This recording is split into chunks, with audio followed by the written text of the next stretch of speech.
The Hunger Games are officially off to the races. By the time you are listening to this episode, we are exactly 48 hours away from PhORCAS opening. PhORCAS is your application platform that is going to be used by any residency program that is going to be participating in the match for you to be able to upload your application and submit it to them in one swift click. This platform has its advantages, but I want to tell you that the reason why we are here this morning is to make sure that you understand what some of the most common pitfalls with PhORCAS application portals are, so you don't fall for those same errors. And this is Success in Doses.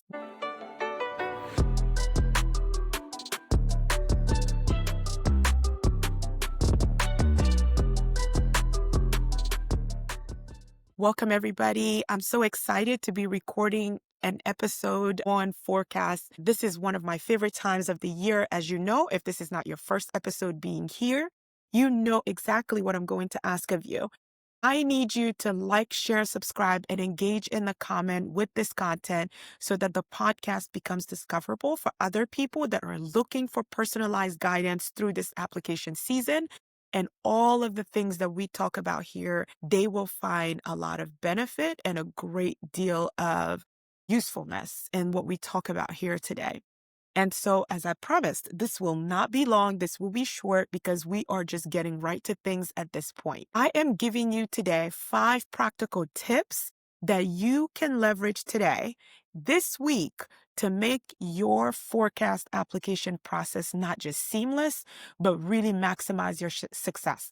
What a lot of candidates don't understand about PhORCAS is that PhORCAS is another point in this application process where you can start making impressions to program. The candidate that really take PhORCAS seriously will tell you that it was absolutely worth it for them.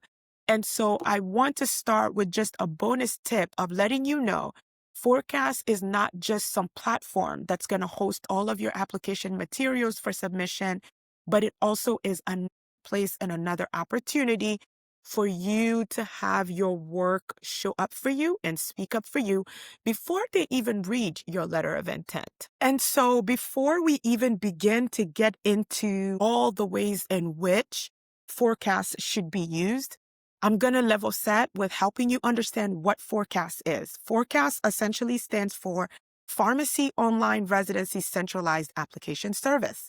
And it's basically a portal that is used by ASHP to help facilitate your submission process, where you upload your CV, your letter of intent, your transcript, where your references will submit, everything you need in order to be able to call your application packet complete will have to come through PhORCAS if you are applying to a program that is registered and accredited with ASHP. Now, let's talk money. PhORCAS presently costs about $110 is how much PhORCAS presently costs. $110 allows you to create a profile, and it allows you to apply to 4 programs. After those 4 programs, each additional program that you decide that you want to apply to in the portal will cost you $43 additional per program. This has gone up a little bit. You can tell that they're working with inflation, right? When I applied, it was $40, 40 additional dollars per program. But today it is $43 additional per program. So just let's do a little bit of math here, right? If you apply to, let's say, 10 programs at $43 additional, you are pretty much looking at almost $400. That's what that math adds up to. Additionally, just for PhORCAS, because you're going to pay that $110 and $43 additional for each program that you add. This is just for PhORCAS. This does not include your match registration. This does not include your mid-year registration and stay. This does not include any of that. This is just for you to be able to submit your application for consideration. So that's pretty much all the groundwork or all of the groundkeeping that there is regarding PhORCAS and what it is and what you should know about the platform and be ready for. Now on to the tips that I want to give you about PhORCAS. The first tip I have for you is take your demographic section and information section very seriously. It just looks very bad on your part if you don't take the application portal seriously, right? It's important that each section of PhORCAS, because your CV is going to be so abbreviated with bullet points and brief descriptions, every section on the portal that gives you an opportunity to describe what you've done and how you've done and the impact that that's had, I want you to take advantage of that, right? So beginning with your demographic information, making sure that the information you input there is accurate and up to date is important. But also as you move on to your leadership section and your involvement and your research projects and your mid-year projects, it's important to give things a lot of detail, as many detail as you can. This is going to fare really, really well for you in the overall and overall goal of what you are trying to accomplish with respect to the match. So that's the first tip. The second tip that I have for you related to PhORCAS is everything that you are going to send to PhORCAS receives, and then that document goes through its own internal process of getting validated and then added to your application packet. Most notably, we are talking about your transcripts. Do not wait last minute to submit your transcript request. This is one of the most consistent errors that I see candidates make year after year with this part of PhORCAS. Because what you guys all forget is application submission happens at the height of the holiday season. If you think about universities and the way university administrations work, for some people, that week you come back from mid-year, if you put in your transcript request that week, it's possible that your registrar's office is already gone for the holidays. So it's extremely important for you to understand that putting in your transcript request early is important, and understanding that you have an option and that when PhORCAS receives your transcripts, they don't immediately get posted to your portal. The documents go through an internal validation process internally at PhORCAS before they are uploaded onto the portal, and that could take anywhere from a week to 10 days. If you wait until the holiday season, you are running a major risk of having an incomplete application for no other reason because your request has been received by the registrar's office, but there's no one there to process it. And so I caution you guys about this a lot. Do not wait till the holiday season. Do not wait till after mid-year to submit for your transcript request. I think that immediately after the Thanksgiving break, put in a request for your transcript. That gives the registrar's office enough time to process your transcript, get it signed off, sent off to PhORCAS. PhORCAS is able to receive, process, and post that to your application portal before some of the early application deadline. There are some programs out there, their application deadline is like December 15th. It's like before December 20th. It's before Christmas Day, right? So if you end up with one of those programs on your list, you may have to drop that program because you come up against the realization that your program is not going to get to PhORCAS and be uploaded before the due date for that application. I don't want that to happen to you. I wanted to start here because this is a rather critical one that a lot of people overlook. The second thing I wanted to talk about with PhORCAS is about your letter of intent. Uploading documents in general to PhORCAS, it's very important that you think about formatting. This situation, it has to be the right one for the right program. You need to think about what system you are going to have in place to make sure that you don't upload Winterfell University to King's Landing University residency program. It is humiliating, but it also sends a very negative message about you in that you don't pay attention to detail. I don't want that out there about any of you.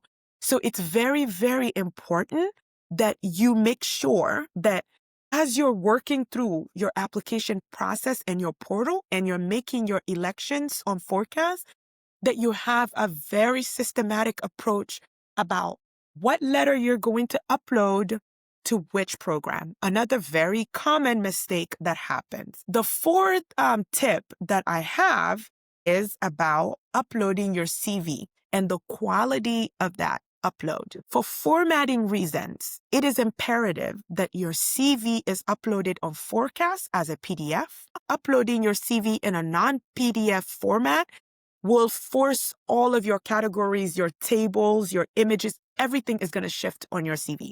You don't want that. You want your CV to come across extremely polished, extremely clear. You don't want there to be any confusion about what description belongs in what category. To make sure that that happens, it's imperative that you upload your CV in PhORCAS as a PDF and a PDF only. Other CV-related things that a lot of people fall for, join my webinar next Monday on November 10th, because I will be going through a lot of CV mistakes that many of you do not think about when you're uploading things to PhORCAS. Take this as my personal invitation to the November 10th workshop. This workshop is free. It is going to be the only free one this season.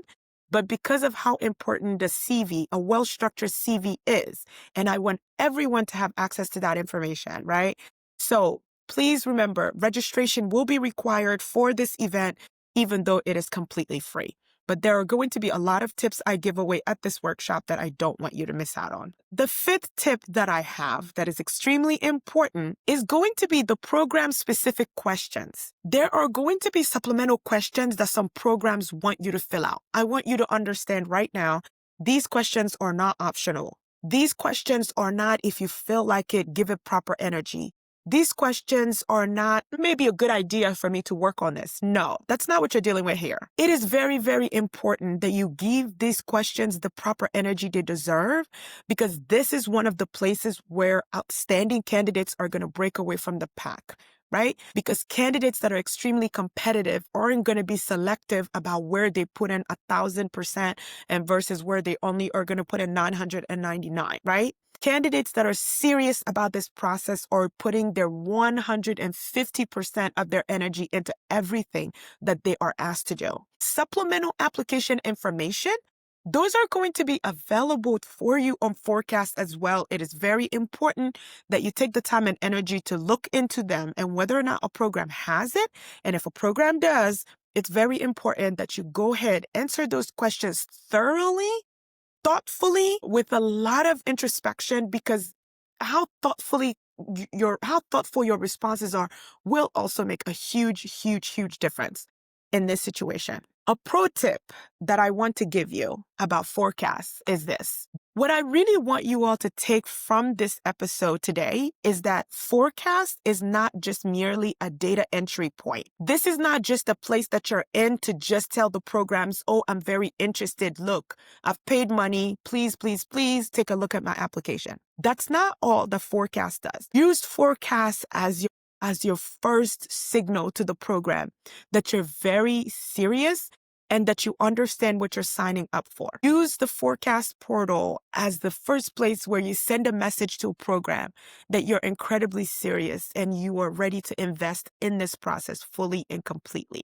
The other pro tip that I want to give you is the minute PhORCAS opens on November 5th, you need to go ahead and put in all of your reference requests. I cannot state this enough. The moment PhORCAS opens on November 5th, you need to make sure that you go ahead and you put in portal requests for all of your references, especially if those references are professors, people who work in academia for the same reason.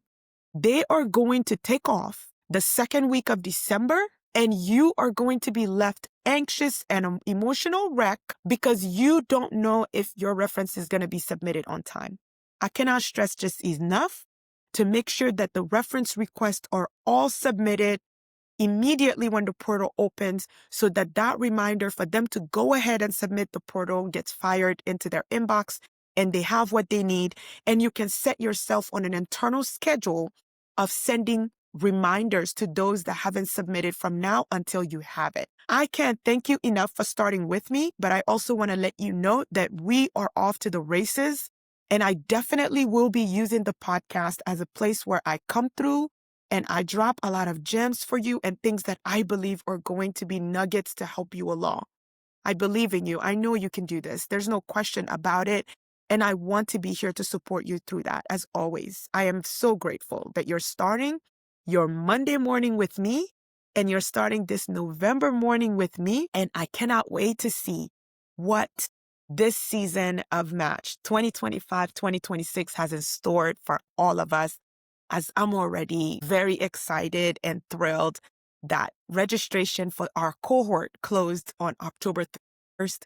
And I'm blown away about the number of registrants I've been able to secure before mid-year, right?